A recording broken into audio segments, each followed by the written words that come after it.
Hey guys, Pete Weintraub, permanent weight loss specialist here. First off, I want to wish you all a happy new year. I did post a couple of videos and podcasts last week, but with the holidays going up, I got sick. I had some family stuff I had to deal with, so now I'm back better than ever. We're going to come at you with at least 3 of these videos and podcasts a week. You're watching my daily vlog here on YouTube and listening to my podcast on SoundCloud, iTunes, and Stitcher. So today I want to talk about thinking small to solve big problems. So what do I mean by that? So obviously I talked about this a little bit last week. In the new year, one of the most common resolutions people make is to lose weight, to get in better shape, to improve their health, what have you. All very good goals, but sadly, according to a study done by Business Insider at the beginning of last year, 2017, nearly 80% of New Year's resolutionists who committed to these goals were done with them come February 1st. And why is that? And we touched on this a little last week, but as a refresher, we'll go into it a little bit. So for starters, I used the example last week of cleaning my apartment. So I'm going to be moving in the next month, and I am not a big fan of tidying up and cleaning. I'm more of a clutter person, I'm not a dirty person, but I'm definitely a clutter person, and we had to have a preliminary inspection done by the property management company.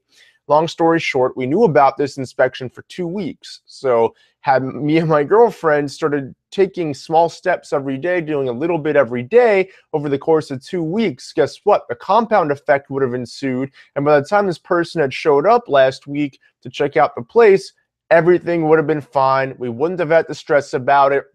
But unfortunately, we waited to the last minute and we cleaned for 14 hours straight, deep into the night until about 2:30 in the morning, all for a 5-minute inspection. Everything was fine. Now we're obviously in good shape going forward, and we're maintaining what we've done, and we're going to slowly build upon it. But it's the compound effect. And why did we keep putting it off? It wasn't really just laziness. It was because there was so much to do before we turn this place over back to the property management company that we're renting from. So this is what what happens to a lot of people. When you look to lose weight in the new year, it's often not just 5 to 10 pounds. That's not a year's resolution. That's probably a couple of months resolution.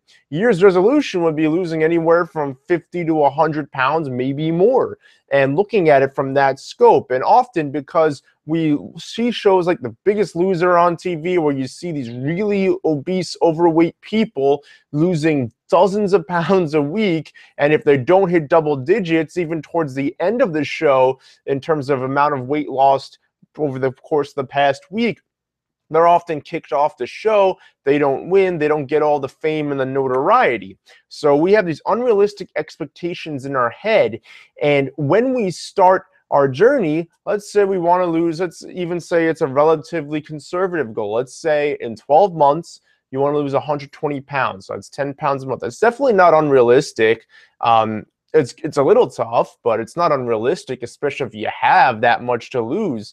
So that's about, anywhere between 2 and 3 pounds a week. So you have to lose 10 pounds a month. So let's say between January 1st and the beginning of February, so between January 1st and February 1st, you lost 6 pounds, and then not the 10. All right, not a big deal. Maybe you're one of the 20% of people who makes this your New Year's resolution, who sticks to it come February. Then in February, you lose another 6 pounds. So you're down 12 pounds. You want to be down 20 pounds. Now you have to make up 8, plus lose another 10 the next month, and so on. Let's say you lose 6 pounds in March. You see where I'm going with this? Very shortly into the new year, you're not at your goal. A lot of people aren't at their goal. And there's a guy in the business community, his name is Grant Cardone, and he wrote a book called The 10X Rule. And while a lot of the mental game does actually apply to your health and weight loss journey, part of what he said was that it takes 10 times the amount of time and effort that you anticipate something will in order to actually get your desired result. So for a lot of people, this isn't just an easy downward or upward slope in terms of improvement in health, improvement in weight, and improvement in body composition. This takes time. It takes work. You're going to take lumps. There are going to be ups. There are going to be downs. Often, a lot of people do start their weight loss journeys in a positive direction. The first couple of weeks that I'm with a client, it's not uncommon that they lose over 10 pounds. But sadly, after that, it slows down to a crawl. Usually they're anywhere then between 1 and 3 pounds a week, usually even closer to 1 to 2 pounds a week. And sometimes they get discouraged, even if they see results. And it's because they have this crazy macro goal in their head. Let's say they want to lose 100 pounds, keeping it simple. It's not something that's easily done. It takes a lot of determination, it takes a lot of work, and it takes a lot of discipline. And sometimes we fall off that discipline. We're human, we err, and often we err knowingly. It's not that we err mistakenly. And that can throw us off our game, that can get us to be discouraged. And it's just as much a mental journey as it is a physical one.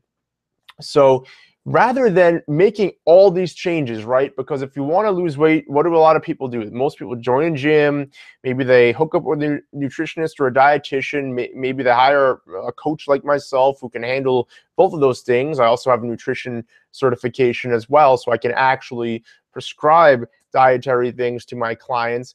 But it's often something that is not easily done. There are a lot of lifestyle changes that need to be made, especially if you're essentially a blank slate. If you've been slacking off for the better part of a decade, maybe your entire life, and now is the time for whatever the reason you're deciding to make this change, then a lot of work's going to go into it. Instead of being a couch potato, you're going to have to be more active, not just in working out 3, 4, 5 times a week, but also just being active in general. Doing things like, I have a standing desk. So actually right above me, I'm not going to flip the camera, but right above me here, there's a standing desk where I would put this computer, which I am recording this on for you, on my standing desk. And I will stand, I'll type, and I'll do whatever administrative work I have to do throughout the day. I'll design fitness programs for my clients, the whole nine.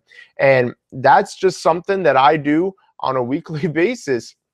On a daily basis, I stand as often as possible.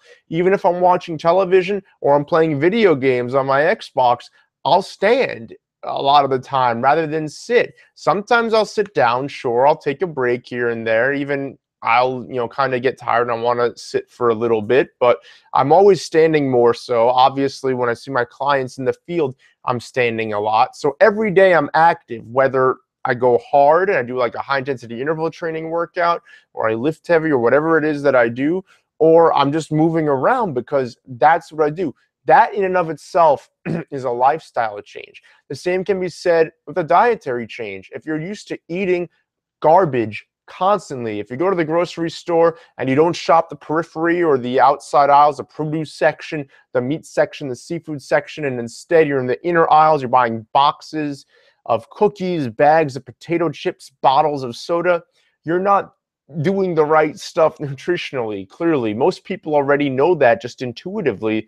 So shifting from these addictive, non-nutrient based foods that are consistent of grains, processed sugars, and starches, you're instead shopping and eating nutrient-dense foods, whole foods, vegetables, fruits, meats, fish. Well, fish is a meat technically, nuts, seeds, things like that. That's a big adjustment. And there actually is, and it's been studied and it's well known. I've been through it myself. All of my clients who have seen any semblance of success have been through it themselves. There is a withdrawal process similar to an alcoholic going through withdrawal, similar to a cokehead or whatever it is, or a cigarette addict, whatever the case may be.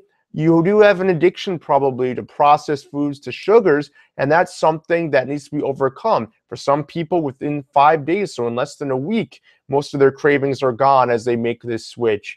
It was for some people, it can take close to a month. It's really dependent on the individual and how much has to change. But as your gut microbiome changes by eating better foods, you'll feel better, your cravings will go away, and then the next time you do eat something junky, you'll realize that A, your palate's changed, it doesn't taste nearly as good as it used to. Often it'll be sweeter, or it'll taste processed and artificial. That's the worst, when it tastes like rubber and you're like, geez, I used to love this. I used to eat this all the time. Now it tastes like I'm eating plastic.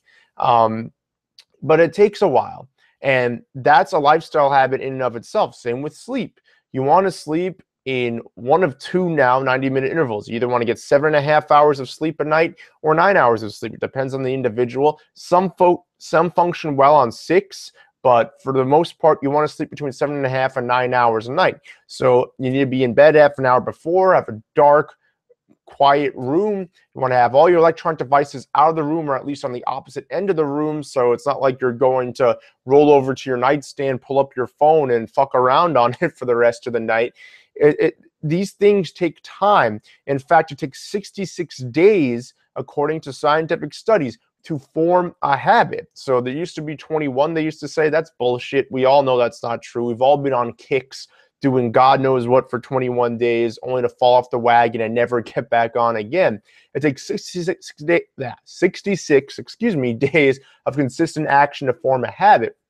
So in order to form a habit, I recommend you start small. So a lot of people want to tackle everything at once from the health perspective. They want to eat better. They want to exercise regularly. They want to sleep better. They want to do all those things right away. And look, it doesn't take much.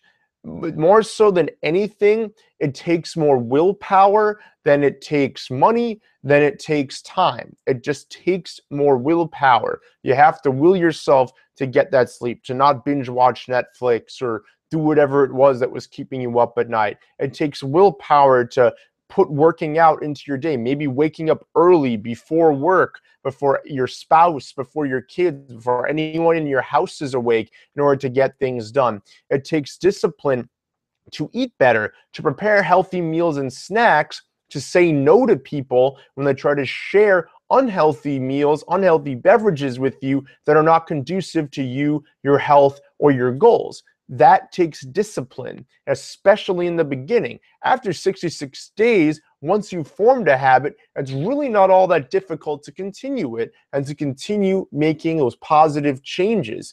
But for a lot of people, it's overwhelming because they'll say, I want to lose 120 pounds this year. That's a lot of weight. And then you'll start thinking, geez, I need to focus on my sleep. I need to focus on my fitness. I need to focus on my nutrition. And you'll start freaking out about all the things you need to do. So here's my advice. Think small, one thing at a time. I have something called the permanent weight loss pyramid. And basically, it's a pyramid, and at the bottom is mindset. So obviously, if you want to make the change, your mind's pretty much all there. That'll even improve as you form these positive habits, as your diet improves, as you're exercising regularly. That'll all improve in and of itself. The first physical peak is nutrition. If your nutrition's not right, doesn't matter how frequently you sleep, or how well you sleep, I should say, doesn't matter how frequently you exercise. It all comes down to nutrition on the physical side. So first, focus on nutrition for 66 days. That's 9.5 weeks. So it's a little over a couple of months. It's 2 months and a week and a half on top of that. So focus just on nutrition. I have a food guide, recipe book. I'm going to put the link in the description below, and you can download those and start implementing phase 1, which is the 80-20 rule. Implement that for a month. After you have that down, graduate to phase 2, which is just cleaning it up. No more cheating, no more bullshit. Then when you feel you have that down, phase 3. It's a specific way to count your macronutrients and your net carbs to ensure that you're losing weight and you're consistently improving your health. So you can use that. And then the recipe book is a guide, 72 recipes, spanning breakfast, lunch, dinner, snacks, appetizers, and desserts. Again, you can learn all about that in the description below by clicking on the link. But you can just start with that. Start with nutrition up until mid-March. Once mid-March hits, next up on the docket is sleep on the physical side. So start making sure that you're getting either 7.5 or 9 hours of sleep a night. For most people, they can do perfectly fine on 7.5. They don't need any more than that. Some folks, like myself, I prefer to get 9. So tinker with it. See what works. Once you're getting 7.5 consistently, if you still feel you're wanting for a little extra sleep, then go for 9. And if you're feeling better, that's where you want to be. If 7.5 works well for you, you don't even have to mess with it. Just stick with 7.5, get on a strict schedule. And again, be in bed half an hour before you want to be asleep, so that that window begins in the appropriate context. And that's it. Do that for the next 2 months and a week and a half. After that, which should be, what is it, January, March, April, May, June. So about mid-June, then guess what? Oh, I'm sorry, no. Yeah, And then mid-June, sorry, math never my strong suit, you want to then start on fitness. If you haven't already started incorporating fitness, for a lot of people, they already have the fitness down. It's the sleep and the nutrition that they struggle with. But if you're really starting from scratch and you haven't been doing any of these things right, then work in consistent activity. You can always do the regular activity. Like I said, a standing desk on Amazon, 30 to 40 bucks. You can just put it on top of your desk as is, put your laptop on it, and do work. Really simple. It just improves your circulation. That in and of itself will help so many things for you. Walk more often. Do more around the house.